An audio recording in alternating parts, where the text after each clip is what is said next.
Aujourd'hui, j'avais un peu envie de me motiver, parce que là, je suis un peu dans... comme je te l'ai expliqué dans ma dernière vidéo, même si en vrai, je t'ai dit que j'étais grave excitée et tout de... Oups.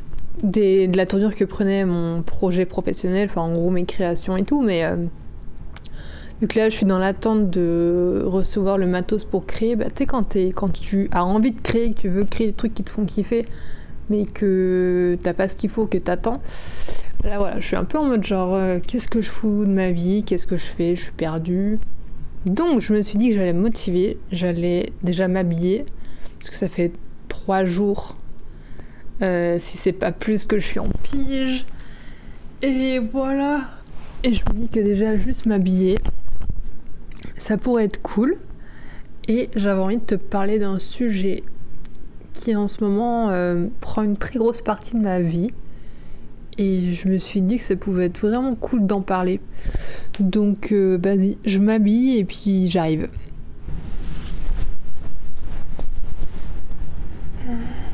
Putain, j'ai mes règles en ce moment. Et je sais pas toi, mais quand j'ai des gros pics de douleur, genre je sais que m'appuyer sur le clito, ça diminue la douleur, genre ça calme un peu. De toute façon, je crois que j'allais dire, il y a des études, mais en vrai, il n'y a pas forcément besoin d'études pour ça, tu vois. Après, moi, j'ai jamais accouché, jamais eu d'enfant, donc je peux pas le dire en tant que personne qui a expérimenté le truc.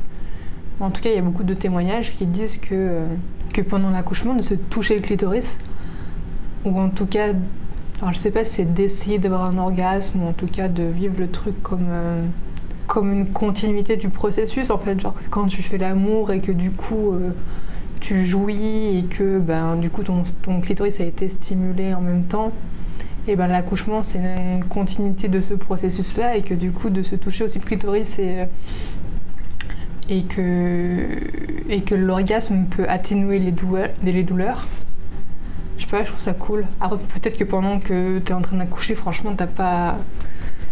C'est pas ce dont t'as envie, peut-être que t'y penses pas, peut-être j'en sais rien, tu vois. Mais en tout cas je trouvais l'image belle, et me dire que genre on a un organe comparé aux hommes qui est là juste pour nous donner du plaisir, et qu'il pourrait être là aussi pour nous aider à vivre l'accouchement de manière plus sereine. Je sais pas, moi je trouve que c'est plutôt cool.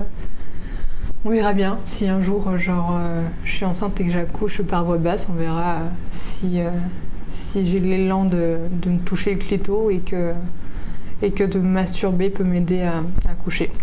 Bref. Et en fait aujourd'hui j'avais trop envie de te parler du sujet de l'amour. Parce que c'est un sujet qui me questionne beaucoup en ce moment. En fait, je me suis rendu compte que dans notre société, on a quand même un amour qui est très très représenté, celui de l'amour de couple hyper passionné, passionnel, fusionnel, tout ce que tu veux, le truc avec des émotions hyper fortes.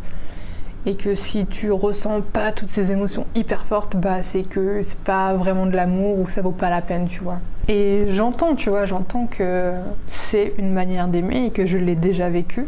Et tu vois, dans la relation dans laquelle je suis là, ça fait à faire presque 3 ans que je suis avec mon chéri, et du coup je me suis beaucoup questionnée dernièrement, parce qu'en fait on s'était rendu compte que avec le temps, la routine, le travail et tout, la fatigue, on s'était un peu pris pour acquis, et que du coup on faisait plus trop en sorte de prendre soin de nous et de la petite flamme, et voilà. Donc bref, on a re-questionné plein de choses. Et en fait juste avant cette période, on a beaucoup parlé, on a beaucoup échangé, communiqué et pris conscience de plein de choses.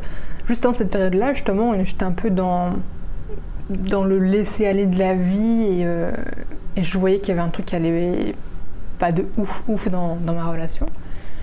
Du coup, je me posais cette question-là, je me disais, mais c'est bizarre. Genre, il y a quand même l'idée de, est-ce que je l'aime toujours ? Est-ce que mon amour, il est valable ? Donc, je trouvais ça intéressant de me questionner là-dessus. Et parce qu'au début, je culpabilisais un peu de me poser cette question. Puis après, je me suis dit, non, mais c'est hyper légitime en fait, enfin, c'est hyper intéressant, donc allons-y, allons creuser la question. Et en fait, je me suis rendu compte que dans mes relations passées, où j'étais vachement plus jeune, en fait, ma vraie relation où j'étais vraiment très amoureuse et genre vraiment ma plus grosse relation, elle était relativement basée sur la dépendance affective et du coup toutes les émotions que je ressentais, que ce soit en positif ou en négatif, c'était hyper fort, des émotions hyper fortes. Et je me suis rendu compte, du coup, en creusant un peu, que mon cerveau avait fait le lien entre ce que je pensais être de l'amour, qui était en fait de la dépendance affective, mais ce que je pensais être de l'amour, au fait de ressentir toutes ces émotions hyper puissantes, mais du coup autant positives que négatives.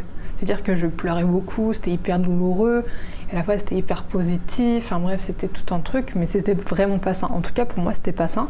Peut-être qu'il y en a qui kiffent dans ce genre de relation hyper passionnelle, et que ça va dans tous les sens, machin, mais moi je me rends compte, genre avec le recul, que c'est pas du tout le genre de relation que j'ai envie. Et du coup, je me rends compte qu'il y a une partie de moi donc, qui a associé toutes ces émotions hyper fortes à l'amour, et que vu que là, je ne ressens pas toutes ces émotions hyper fortes en positif ou en négatif, il y a une partie de moi qui se pose des questions en mode mais est-ce que c'est normal? Mais est-ce que du coup mon amour il est légitime? Est-ce que je l'aime vraiment et tout? Et je trouve ça drôle. Je trouve ça drôle d'observer ça et de voir cette partie qui panique et qui est déboussolée, qui n'a pas l'habitude, en fait qui découvre une nouvelle manière d'aimer. Une manière d'aimer qui est beaucoup plus saine, beaucoup plus apaisée, beaucoup plus douce, bienveillante, qui pour moi est beaucoup plus viable sur le long terme, parce que ouais, il y a je trouve une sorte de... C'est un amour épanouissant en fait, qui est hyper doux. Et bref, du coup, je trouve ça hyper rigolo de voir cette partie de moi qui flippait en me disant mais merde, est-ce que c'est normal et tout, et puis en plus, tu vois ça partout, tu vois ça dans les films, tu vois ça dans les séries, il y a beaucoup de gens aussi autour de moi qui sont dans cet amour-là, donc enfin... Je trouve que les autres types d'amour sont pas tant représentés que ça, donc j'ai pas beaucoup de représentations qui pouvaient me rassurer en me disant t'inquiète, ça va, c'est normal. Genre ton amour est complètement légitime. Et tu vois, je me suis dit aussi, bah, tu vois, ma famille, mon père, ma mère, mon frère, ma soeur, mes amis que j'aime de tout mon cœur, est-ce que je ressens ces émotions hyper fortes pour eux comme je le projette pour un couple? Non, pas du tout, juste je les aime, tu vois. Je ressens pas des papillons dans le ventre, je ressens pas des trucs hyper forts. Non, juste je les aime de manière hyper apaisée, hyper douce, avec je sais pas, une énergie qui englobe, enfin je sais pas comment expliquer, tu vois, mais et je me dis si eux je les aime profondément et que je ressens pas d'émotions hyper fortes, du coup tout va bien, genre mon chéri aussi, je l'aime sans avoir toutes ces émotions fortes, et c'est genre tout va bien, genre t'inquiète, tout va bien. Et du coup en déconstruisant tout ça aussi, je me suis rendu compte qu'il y a une partie de moi aussi qui, je sais pas si tu le ressens, mais je pense qu'on est beaucoup aussi à ressentir ça des fois, ou genre voir l'herbe plus verte ailleurs, ou alors un truc un peu de sabotage, ou genre quand tu sais, quand tu rêves d'un truc et que tu l'obtiens, une fois que tu l'as, t'es là genre c'est bon, je me suis lassée, maintenant je veux autre chose. Vraiment c'est un truc de caprice horrible. Et là, dans ma relation, elle est parfaite. Franchement, elle est incroyable. Vraiment, si je rêvais d'une relation, genre une relation que j'imagine parfaite, je suis dans cette relation-là. Genre, mon chéri, il est incroyable. Ma relation, elle est incroyable. Enfin, vraiment, genre, c'est fou. Et des fois, il y a une partie de moi qui est en mode genre, ouais, mais peut-être qu'il y a encore mieux ailleurs. Et des fois, ça me fatigue d'avoir cette pensée-là. Mais après, je l'observe, je la regarde, je me dis que oui, il y a une partie de moi qui me lasse beaucoup dans la vie. De toute manière, genre, je déménage tous les 2 ans, les travails, je les change toutes les 3 secondes et demie. Donc je sais qu'il y a cette partie-là de moi qui me lasse très facilement et qui veut toujours autre chose. Et je sais que c'est épuisant et que j'ai envie de travailler là-dessus parce que c'est une course sans fin. Enfin, moi, ça me gonfle un peu. Et je me dis que là, ma relation, bah ça y est, je ressens ces trucs-là aussi dans ma relation de temps en temps. et que c'est beau justement de pouvoir bosser sur cette partie de moi et que mon couple me fasse grandir par rapport à ça, à cette facette de moi, et je suis trop contente, de pouvoir l'expérimenter et de pouvoir grandir par rapport à ça et me dire que genre putain mais sois reconnaissante genre de ce couple merveilleux que t'as, de cette relation, de genre sois reconnaissante un peu de ce que t'as, genre parce que le jour où tu perdras tout ça, est-ce qu'il te faut perdre tout ça pour que tu te rends compte de la beauté, de l'importance de à quel point cette relation était incroyable. Enfin, des fois, ça, je me dis genre, mais putain, mais est-ce qu'il te faut des claques dans la gueule pour que tu puisses comprendre à quel point t'es chanceuse? Et du coup, là, j'apprends à me passer de ces claques dans la gueule pour être reconnaissante et vraiment profiter chaque moment et chaque jour de la chance que j'ai et ouais, d'en profiter, quoi. Parce que c'est pas quand tu perds les choses que c'est à ce moment-là que tu dois te plaindre de les avoir perdus, parce qu'en fait c'était incroyable. Bref, du coup, à défaut de créer en ce moment, écoute, ça trotte pas mal dans ma tête, je déconstruis plein de choses, je m'apaise avec plein de choses aussi, et ça fait un bien fou en fait, parce que j'ai l'impression que dans nos sociétés on te pousse tout le temps à être productif, mais dans l'action, des trucs physiques et tout, et je trouve qu'on valorise pas suffisamment les moments de calme, enfin quand t'es dans l'inaction physique. En même temps, l'inaction, c'est forcément physique, je sais pas. Mais dans l'inaction, mais que intérieurement, il se passe plein de choses et que tu grandis énormément et que parfois, tu as besoin de ce temps de pause physique pour te faire grandir à l'intérieur. Enfin, vraiment faire le calme autour de toi, que plus rien ne bouge, que toi, tu bouges plus et qu'à l'intérieur, il se passe des millions de choses. Et je trouve qu'on devrait vraiment plus valoriser ces moments où tu as besoin de ce temps de pause, de plus rien faire, juste te reconnecter à toi, à ce que tu ressens, ce que tu penses, pour grandir, pour déconstruire, pour te poser des questions, pour, je sais pas, avancer. Bref, voilà, je suis un peu dans cette phase-là. J'aimerais trop que tu me partages aussi, genre, comment toi tu vis ta relation, comment...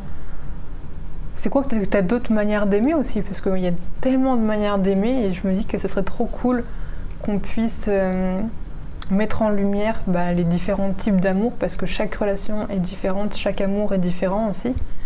Et plus on partagera nos témoignages de comment nous on vit l'amour, plus on rendra normal tous ces différents types d'amour. Et je trouve que c'est cool. Ah, et aussi, je vais trop envie de te parler d'un truc. Parce que justement, là, dans notre phase un peu où on a pris le temps d'un peu de voir où en était notre relation, de prendre le temps d'en prendre soin et tout, ça faisait longtemps que j'avais trop envie d'acheter, tu sais, un jeu de cartes avec plein de questions et pour apprendre à plus se connaître. Et j'ai acheté un jeu, mais incroyable. Attends, je te montre. Hop, c'est ce jeu-là. Et franchement... genre vraiment il est trop génial. Donc il y a 144 cartes je crois. Attends, ça me gratte. Et en gros t'as des questions genre sur le sexe, t'as des questions sur le couple, t'as des questions sur la vie en général. Puis il y a une autre catégorie, je sais plus trop c'est sur quoi. Mais c'est trop intéressant, les questions sont vraiment bien. Et du coup nous on a décidé genre de tous les jours de tirer une carte, mais en vrai on n'arrive pas à en tirer qu'une parce que t'as envie de tout savoir, t'as envie de poser 1000 questions, donc on en tire plusieurs à chaque fois. Et je trouve que ça permet, tu sais, quand t'es dans ta routine et tout, et que, en tout cas nous on était dans une routine où chacun faisait ses trucs et en fait on se croisait un peu, on prenait pas vraiment le temps de prendre du temps de qualité. Et là avec ces cartes ça permet trop de prendre ce temps-là, poser des vraies questions ou pas, mais tu vois ça crée une conversation, un dialogue et après on peut aller... on peut étendre la conversation sur d'autres trucs et tout, mais ça ouvre vraiment un truc, ça ouvre vraiment un moment de qualité. Et franchement, trop fan. Donc je vais te montrer le genre de questions qu'il y a. Bah tiens, la première. La première, du coup, regarde. Donc là, c'est... Est-ce que c'est à l'envers ou pas? Je sais jamais si la caméra, elle filme à l'envers.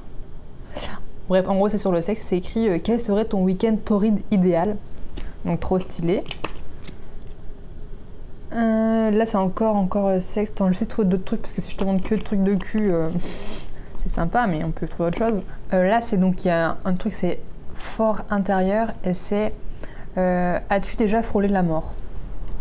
Tu sais, c'est des questions que dans la vie, tu te poses pas, tu penses pas à te poser, tu vois, et là, je sais pas, c'est trop l'opportunité de poser des questions, genre, bah, cool, et découvrir l'autre un peu plus, quoi. Là, une autre question, c'est as-tu un rêve qui te trotte dans la tête? Enfin bref, tu vois, il y a plein de questions trop bien, je trouve. Comment pourrais-tu être une meilleure personne? Je sais pas, je trouve ça trop bien. Bref, donc si jamais ça t'intéresse, ce jeu est trop stylé de ouf. Vraiment trop cool. Voilà, bisous!